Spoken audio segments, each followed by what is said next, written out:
Night Dreams Talk Radio Network brings you the World Paranormal News with James Creechbaum. Now, the latest news. This is Night Dreams Talk Radio Network News, and I'm James Creechbaum. Odd cloud formation in Nevada prompts talk of a cloaked UFOs.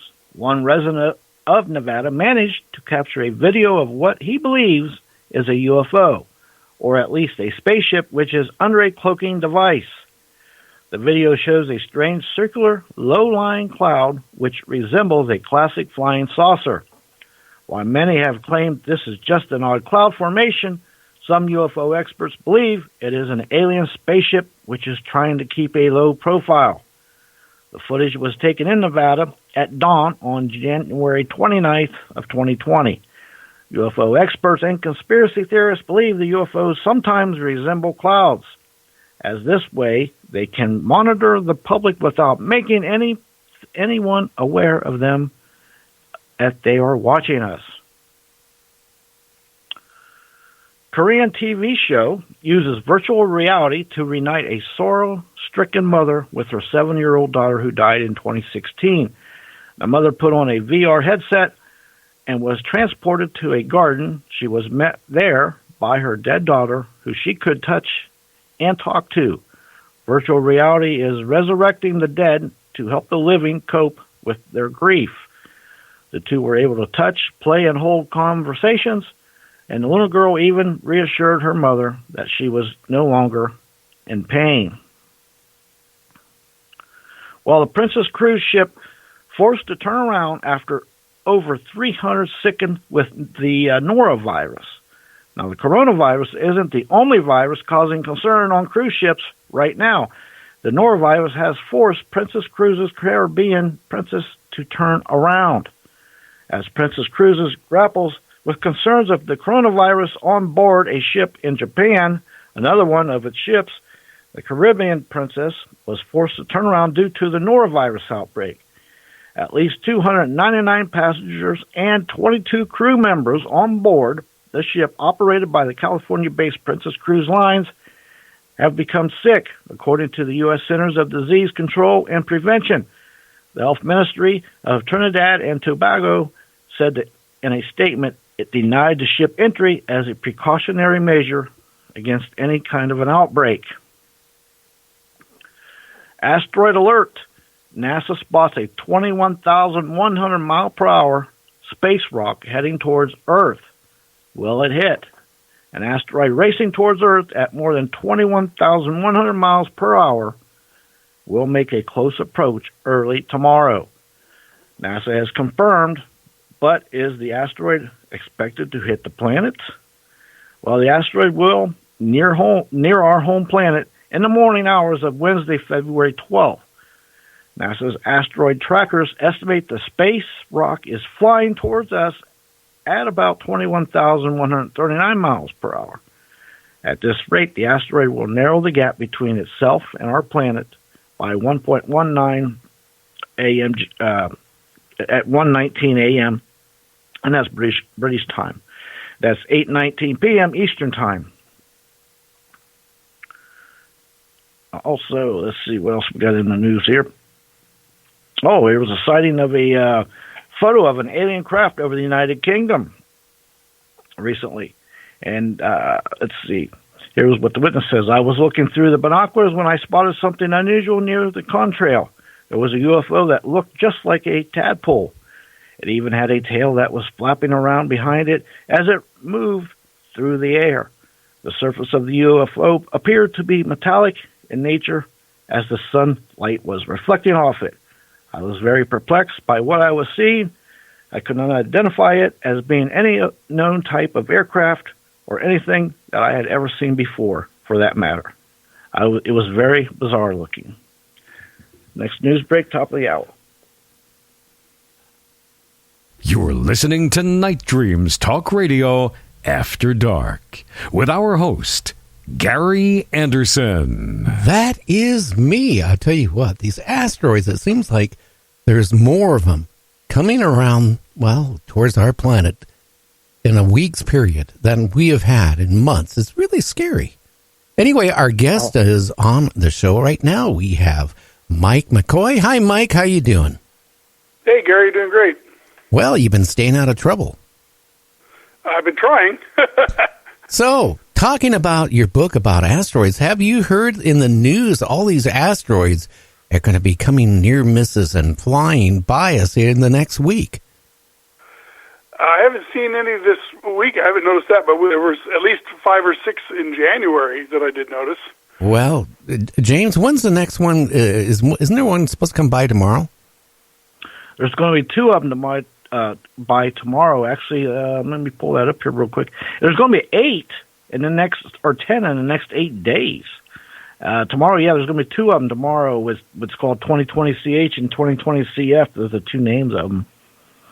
Those are scary. Yeah, it's a busy season. I mean, last year, I think there were 58 flybys, and over 50% of them weren't discovered until they actually were already past Earth.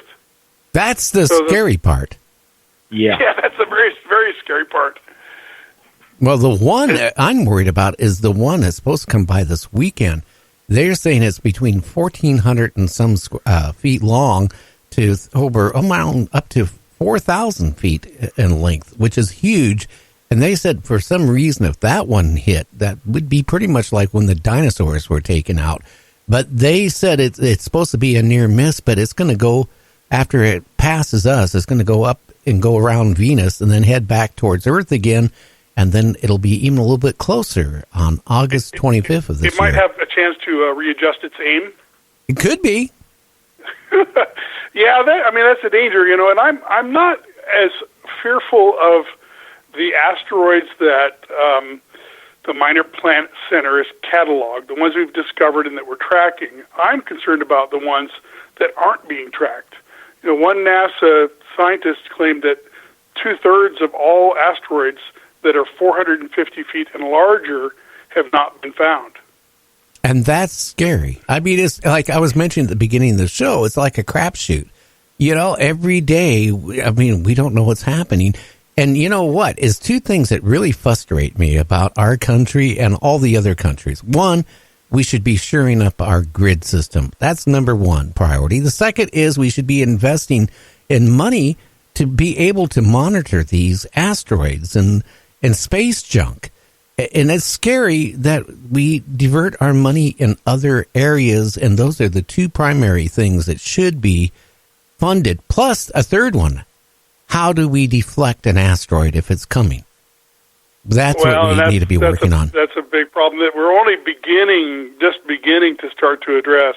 I was reading over the weekend that, and I noticed kind of a peculiar thing, is that in 2013, the asteroid that exploded over Russia in Chelyabinsk was in February 2013, and it just so happened that a spacecraft called WISE, that's an infrared, they use infrared to track galaxies and planets and things like that, that had been turned off in 2011, that after the February 2013 asteroid, in September 2013, they retasked WISE and renamed it NEO-WISE to start searching for asteroids. And this last July, we had a real close encounter with an asteroid called OK 2019 that was 427 feet. We spotted it 2 or 3 days before it passed us, and it passed at 40,000 miles. Now, keep in mind that our telecommunication satellites are at 22,000 miles altitude. So in July, this asteroid flew by. In September, a project that's been waiting in the wings for almost a decade called NeoChem got approved.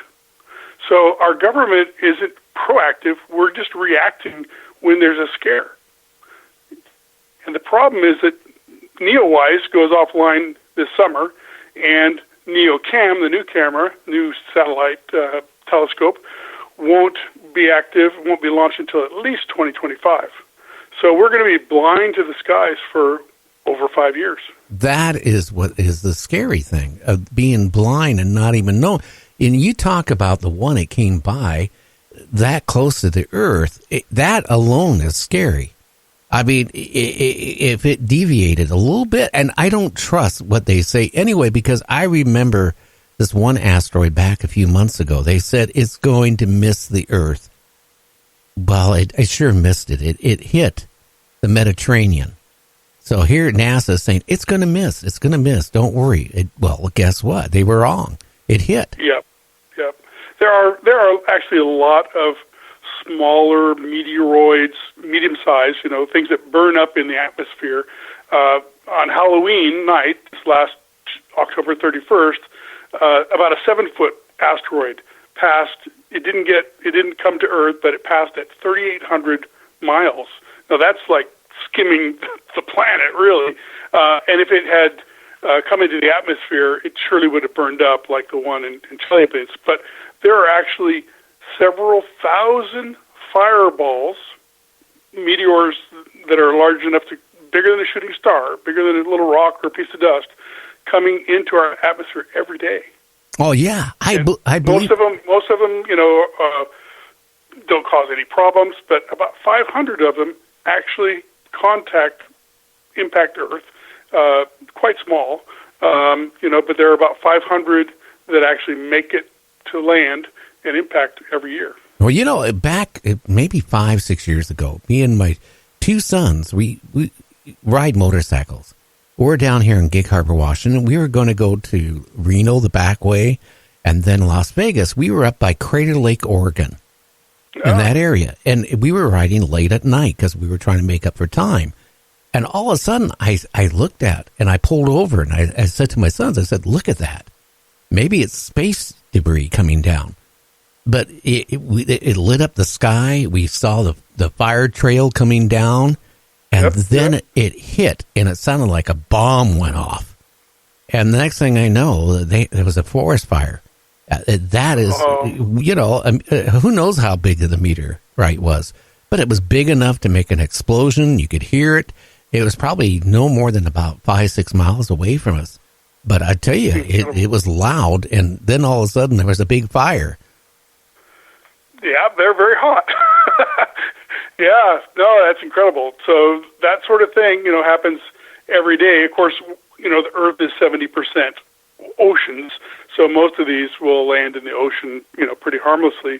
But, the idea that an asteroid could be headed towards Earth that we don't see until after it passed, or we see, like OK 2019, we see 3 or 4 days before it gets here.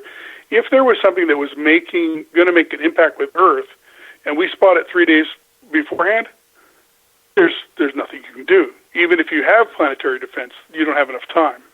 So, Earth is at risk, and I don't think that people, certainly our government, isn't really acting to take measures in hand to protect us. Well, at this point, how could they? It would say if an asteroid, Mike, was coming towards us, and it was big enough to take out a whole state or more. Now, are they going to sit there and they say, well, gee, we have 24 hours before it hits, approximately. Do we tell the people or do we not tell the people? I mean, that's a decision somebody's going to have to make. But if you tell the people, the chaos that would be going on, how many deaths would anyway happen because of the looting, the killing, everything people would come unglued. The roads would be, you couldn't drive. Yeah. I mean, it'd be scary. The only thing they could do is try to evacuate. But you're right. I mean, that chaos could ensue, and people would panic.